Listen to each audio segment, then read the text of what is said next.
آج کا موضوع ایک ایسا موضوع ہے جو شاید ہم سب کو، ہر گھر کو، ہر فرد کو متاثر کر رہا ہے۔ یہ ہے پاکستان میں مہنگائی کا خاموش طوفان، ایک ایسی لہر جس نے عام آدمی کی زندگی کو بس زندہ رہنے کی ایک جدوجہد بنا دیا ہے۔ تو چلیں ذرا اس مسئلے کو گہرائی سے سمجھتے ہیں۔ یہ صرف ایک جملہ نہیں ہے، یہ لاکھوں لوگوں کی روز کی کہانی ہے۔ سوچیں، ایک ایسی زندگی جہاں ہر دن ایک نئی امید تو لاتا ہے، لیکن شام ہوتے ہوتے بڑھتی ہوئی قیمتوں کے وہی پرانے سوالات اس امید کو ختم کر دیتے ہیں۔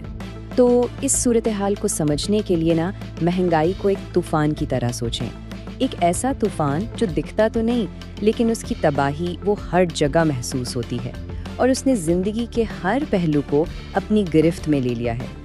اور یہ جنگ لڑی جا رہی ہے کہاں؟ بازاروں میں، کچن میں، بجلی کے بل ادا کرتے وقت۔ یہ ایک مسلسل نہ ختم ہونے والا ذہنی اور معاشی پریشر ہے، جہاں ہر کوئی بس اپنی بنیادی ضرورتیں پوری کرنے کی کوشش میں لگا ہوا ہے۔ تو سوال یہ ہے کہ یہ طوفان اصل میں لوگوں کی زندگیوں پر اثر کیسے ڈال رہا ہے؟ چلیں دیکھتے ہیں کہ یہ جدوجہد، یہ اسٹرگل اصل میں ہے کتنی مشکل۔ اور یہ سوال آج کی ایک کڑوی سچائی ہے۔ دیکھیں، ایک وقت تھا جب کچھ چیزیں ہر گھر کی ضرورت ہوتی تھی، لیکن اب وہ ایک لگژری بن گئی ہیں، ایک خواب بنتی جا رہی ہیں۔ جی ہاں، کوئی مہنگی چیزیں نہیں، یہ روزمرہ استعمال کی چیزیں ہیں۔ آٹا، چینی، گھی، یہاں تک کہ سبزیاں، یہ سب اب اتنا مہنگا ہو گیا ہے کہ لگتا ہے کوئی عیاشی کر رہے ہوں۔ سوچیں ذرا، ایک مزدور جو دن بھر محنت کرتا ہے، وہ بھی اپنے گھر والوں کے لیے 2 وقت کی روٹی پوری نہیں کر پا رہا۔ اور دیکھیں، یہ بحران صرف غریبوں تک نہیں رکا۔ جو مڈل کلاس ہے جو کسی بھی سوسائٹی کی بیک بون ہوتی ہے، وہ بری طرح پس رہی ہے۔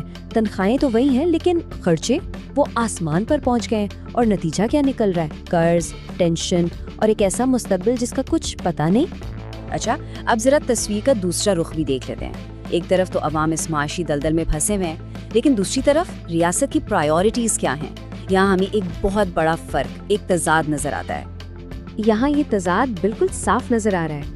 ایک طرف ہے عوام کے اصل مسئلے، مہنگائی، قرض، ذہنی ٹینشن، اور دوسری طرف، جیسا کہ سورس بتاتا ہے، حکومت کی توجہ کہاں ہے؟ سیاسی باتوں پر، پاور گیمز پر، میڈیا کو قابو کرنے پر۔ مطلب یہ ایسا لگتا ہے جیسے 2 بالکل الگ الگ دنیایں چل رہی ہوں۔ تو پھر اس کا نتیجہ کیا نکلتا ہے؟ سیدھا اعتماد کا بحران۔ جب لوگوں کے مسئلوں اور حکومت کی ترجیحات میں اتنا بڑا گیپ آ جائے تو لوگ یہی سوچتے ہیں کہ ہماری پریشانی کسی کو نظر ہی نہیں آ رہی۔ ایسا لگتا ہے جیسے انہیں اکیلا چھوڑ دیا گیا ہو۔ اور یہ بات سمجھنا بہت ضروری ہے کہ یہ مسئلہ اب صرف پیسوں کا نہیں رہا، یہ ایک سماجی بحران بن چکا ہے۔ جب معاشی پریشر بہت زیادہ بڑھ جاتا ہے تو وہ پورے معاشرے کی بنیادوں کو ہلانا شروع کر دیتا ہے۔ اور ہو بھی بالکل یہی رہا ہے۔ جب پیسے کی تنگی ہوتی ہے تو معاشرے میں جرائم بڑھتے ہیں، لوگوں کی مینٹل ہیلتھ خراب ہوتی ہے، اور سب سے خطرناک چیز، یہ لوگوں سے ان کی امید ہی چھین لیتی ہے۔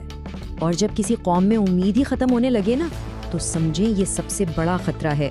یہ وہ پوائنٹ ہے جہاں مایوسی پورے معاشرے کو اندر سے کھا جاتی ہے۔ لیکن کیا ہر اندھیرے کے بعد روشنی ہوتی ہے؟ سوال تو یہی ہے کہ کیا اس مشکل سے نکلنے کا کوئی راستہ ہے بھی؟ سورس کے مطابق حل تو موجود ہے، لیکن اس کے لیے صرف باتیں نہیں بلکہ کچھ کر کے دکھانا ہوگا۔ یہاں 3 بہت بنیادی سٹیپس بتائے گئے ہیں۔ پہلا، ایسی صاف اور شفاف پالیسیاں لائی جائیں جن کا فائدہ سیدھا عوام تک پہنچے۔ دوسرا، مہنگائی کو کنٹرول کرنے کے لیے کوئی ٹھوس پلان بنایا جائے۔ اور تیسرا اور بہت اہم، نوکریوں کے نئے مواقع بنائے جائیں تاکہ لوگوں کے حالات کچھ بہتر ہوں۔ اور آخر میں سب سے اہم بات، کسی بھی ملک کی اصل طاقت اس کے لوگ ہوتے ہیں۔ سیدھی سی بات ہے، کوئی بھی ملک تب تک آگے نہیں بڑھ سکتا جب تک اس کے لوگ خوشحال اور ہوپ فل نہ ہوں۔ اگر لوگ ہی مایوس اور پریشان ہوں گے تو پھر کیسی ترقی؟ تو یہ ایک بہت بڑی وارننگ ہے، ایک ایسی بات جو سوچنے پر مجبور کرتی ہے۔